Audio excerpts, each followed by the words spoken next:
উনি তো হিন্দু আছেন কিনা, আমার তো আপনি এটা কেন বলছেন, উনি কি হিন্দু আছেন?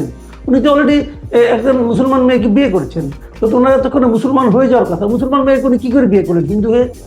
নিশ্চয়ই নারীকে হিন্দু বানাতে পারবেন না। নিশ্চয়ই ইসলাম তো হিন্দুকে বিয়ে করার কোনো সুযোগ দেয়। আপনার ওনাকে কনভার্ট হয়ে মুসলিম হতে হবে, হয়ে তাকে বিয়ে করতে হবে। আমি যতটুকু জানি উনি একজন মুসলিম মেয়েকে বিয়ে করেছেন, তাহলে ওনার বৈবাহিক সম্পর্কটা কি? অথবা ওনার যে সন্তান হয়েছে, সেই সন্তান কি মুসলিম না হিন্দু? এগুলো তো আছে। কাজে আলহামদুলিল্লাহ, হয়তো আমার ধারণা উনি মুসলিম হয়ে গেছেন, হয়েই বিয়ে করেছেন, আমার ধারণা, কেন জানি না, যে কেউ উনি আলহামদুলিল্লাহ বলতেই পারেন, এতে কোনো অন্যায় দেখি না। ঠিক আছে, কিন্তু বাস্তবতা হলো কি, উনি যদি মুসলিম হয়ে থাকে, উনি কি কোনোদিন ডিক্লারেশন দিছে? আচ্ছা, আর মুসলিম হয়ে বিয়ে করতে হইলে কোর্টে অ্যাফিডেভিট করতে হয়, দিয়ে তারপরে একটা দিতে হয়, একটা অ্যাডভার্টাইজমেন্ট দিতে হয় যে আমি সাস অ্যান্ড সাস ইসলাম ধর্ম গ্রহণ করি, এই নাম গ্রহণ করি আছে, ইতি দিয়ে দেয়। হিন্দুরাও দিতে পারে, মুসলমান, একই ধর্মের মধ্যে বিয়ে হবে বাংলাদেশে। সিভিল ম্যারেজ বলেন আর মুসলিম ম্যারেজ বলেন, মুসলিম ম্যারেজ যে আইনটা, সেখানে কিন্তু দুই ধর্মের ভিতরে বিয়ে হওয়ার কোনো সম্ভাবনা নাই। আর আমাদের সিভিল ম্যারেজ যেটা, মানে কোর্টে যে কোর্ট ম্যারেজ যেটা করে, সেখানে একজনের মানে এই মেয়েটা যদি হিন্দু হয়, হিন্দু ধর্ম গ্রহণ করিলাম, তাহলে ফাইন, আমার কোনো আপত্তি নাই, আমার কোনো আপত্তি নাই। ভদ্র মহিলা হিন্দু হয়ে থাকবেন না, উনি তা করবেন কেন? উনি তো ইসলামের ভিতরে বিশাল, তাহলে উনি মুসলমান হয়েছে, উনি মুসলমান হয়েছে নাম চেঞ্জ করলেন না কেন? কারণ পিনাকি ভট্টাচার্য উনি নাম বলে না, হয়তো উনি তাহলে গোপন মুসলিম, গোপন ন মুসলিম চায় ইসলামের জন্য, ইনশাআল্লাহ উনি কেন বলে না? সুযোগ নাই, ইসলামে তো কোনো গোপনের সুযোগ নাই। ইসলাম ধর্মের মূল জিনিসটাই তো declaration, you have to declare. ইসলামের মূল জিনিস, আরবের সেই সময় হযরত মুহাম্মদ সাল্লাল্লাহু আলাইহি ওয়াসাল্লাম সেই সময় যখন জীবন চলে যেত, তখন কোনো সময় ডিক্লেয়ার করতো যে আমি মুসলিম। মানে এটা কিন্তু একটা বড় প্রশ্ন। আমি একটা কথা বলি আপনাকে, যেমন ধরেন মোহাম্মদ আলী মুক্তিযোদ্ধা ছিলেন, ওনার আগে নাম কি ছিল? ক্যাসিয়াস ক্লে ছিল। ক্যাসিয়াস ক্লে নামে উনি কিন্তু অলিম্পিকে গোল্ড মেডেল পাইছেন। ক্যাসিয়াস ক্লে নামে উনি কিন্তু সনি লিস্টনকে হারিয়ে ওয়ার্ল্ড চ্যাম্পিয়ন হয়েছেন। তারপরে যখন উনি মুসলিম হয়েছেন, উনার এই বিখ্যাত নামটাকে উনি ত্যাগ করেছেন, কিন্তু ওই নামটা ত্যাগ করে মোহাম্মদ আলী নামে পরিচিত হয়েছেন। যখন তাকে কেউ ব্যঙ্গ করে ক্যাসিয়াস নামে ডাকতো, উনি তাকে মারতেন, বলতেন আমি মুসলিম। তো একটা ডিক্লারেশনের ব্যাপার। যদি উনি মুসলিম হয়ে থাকেন, তাহলে উনি মুসলিম নামটা ডিক্লেয়ার করছেন না কেন? ওনার পিনাকি নাম কি ক্যাসিয়াস ক্লের চেয়ে বিখ্যাত কিছু হয়ে গেল? ওনাকে তো বলা উচিত ভাই মুসলিম। উনি তো আসলে একজন হিপোক্রেসি করছেন ধর্ম নিয়ে, এটা তো হয় না। প্রথমত উনি যদি মুসলিম না হয়ে থাকেন, তাহলে ওনার বিবাহটা অবৈধ। কথা বাংলাদেশের মানে ম্যারেজ আইন, এমন একজন হিপোক্রেটের জন্য আমাদের দেশের লোকজন, মানে আমাদের হুজুররা ওনাকে পীর মনে করছেন কেন? আমরা বুঝতে পারি না কিছু। ওই যে আপনার রাশিয়ায় ছিল না, জার নিকোলাসের উপরে প্রভাব বিস্তার করছিল রাসপুটিন, সে ছিল এই টাইপের মানে কুচক্রী। এই কুচক্রী সকল কিছুর উপরে আপনার প্রভাব বিস্তার করতো। শেষ পর্যন্ত তাকে বিষ খাওয়ানো হয়েছিল। বিষেও সে মারা যায় নাই, বুঝতে পারছেন? রাসপুটিন, তো এই রাসপুটিন প্যারিসে বৈশা বাংলাদেশকে তছনছ করে দিচ্ছে, এবং বঙ্গবন্ধুর বাড়ি গুড়িয়ে দেওয়ার কারিগর হচ্ছে এই হিন্দু রাসপুটিন পিনাকি ভট্টাচার্য।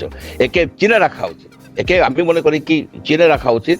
এবং আমি মনে করি কি ডক্টর ইউনূসের একটা ডিসিশন নেওয়া উচিত, তার সিকিউরিটি এজেন্সিদেরকে অর্ডার দেওয়া উচিত এর আদ্যপান্ত বাইর করে। কারণ সবচেয়ে ক্ষতিগ্রস্ত হচ্ছে তো ডক্টর ইউনূস।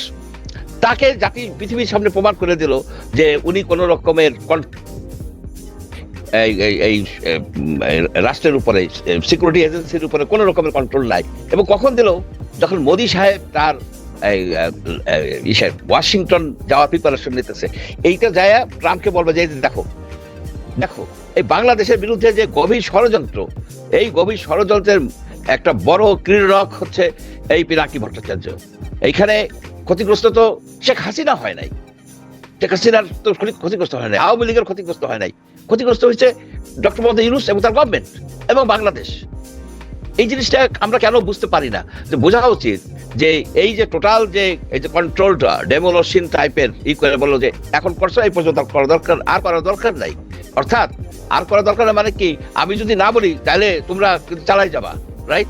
এই যে জনগণের উপরে ধ্বংসাত্মক কর্মকাণ্ডের উপরে পিনাকির যে প্রভাব, এটাকে নিয়ে আমি মনে করি কি জার্নালিস্টদের স্টাডি করা দরকার এবং ডক্টর ইউনূসেরও স্টাডি করা দরকার। আমরা চাই যে ডক্টর ইউনূসের সরকারটা শক্তিশালী হোক, তাকে চারিদিক থেকে এইভাবে দুর্বল করে দিলে উনি কাজ করতে পারবেন না। উনি কাজ করতে পারবেন না। এখন বিদেশ থেকে যে নানাবিধ কমেন্ট আসতেছে কিন্তু, যে কেন এরকম হইলো, যে কেন সিকিউরিটি এজেন্সি সিকিউরিটির লোকজন চলে আসলো রাষ্ট্রের, যখন এরকম একটা অস্থিতিশীল অবস্থা, তখন জরুরি 144 দ্বারা জারি করতে পারতো, করে তো জায়গায় জায়গায় গাড়ি বলে তো লোকগুলি মারা গেল। দায় কার? দায় তো ডক্টর ইউনূসের, সরকারের। সেই জন্য আমি মনে করি যে আমাদের বুঝতে হবে কে আমাদের শত্রু, কে আমাদের মিত্র। আমাদের এখানে ডিভিশন সৃষ্টি করার কোনো উপায় নাই। বাংলাদেশ রাষ্ট্র হিসাবে, জাতি হিসাবে আমাদেরকে বিশ্বের দরবারে যদি স্থান করে নিতে হয়, তাহলে এইসব কুচক্রী, এই যে বিরোধী শক্তি, এদেরকে আইডেন্টিফাই করতে হবে, তাদের কথা নাচতে চলবে না। একজন হিন্দু লোক ওই প্যারিসে বৈশা তো মুসলিম সাইজা এই যে মাদ্রাসার ছাত্র, এই যে ইসলামিক পন্থী লোকজনকে যে মডুলেট করে, এর পেছনে যে কি মনস্তাত্ত্বিক কর্মকাণ্ড আপনি জানেন। যে তার যে এই যে আমরা যে একটা করছিলাম, মানে ওই একটা এপিসোড করছিলাম পিনাকির নিয়া, ওষুধ কেলেঙ্কারি নিয়া, সেখানে কয়েক হাজার কমেন্ট আসছে। আমি সেই কমেন্টগুলো একটু স্টাডি করে দেখছি, বেশিরভাগ এগুলো ফেক অ্যাকাউন্ট থেকে আসছে এবং এগুলো বট, একই রকমের কথা দিয়ে। তাতে মনে হবে যে লক্ষ লক্ষ লোক মাসুদ কামালকে ডিসলাইক করে। আসল ঘটনা হচ্ছে এটা সফটওয়্যার ক্রিয়েটেড, সফটওয়্যার জেনারেটেড, এটা বোঝা উচিত লোকের। আপনার একই সাথে 50টা করে যাচ্ছে, আপনি যখন ভিউ নাই কমেন্ট আছে এগুলি বটের যেসব ক্যারেক্টারিস্টিক সবগুলি। সেই জন্য এইগুলিকে আমি একদম করি। Pinaki is a cyber criminal.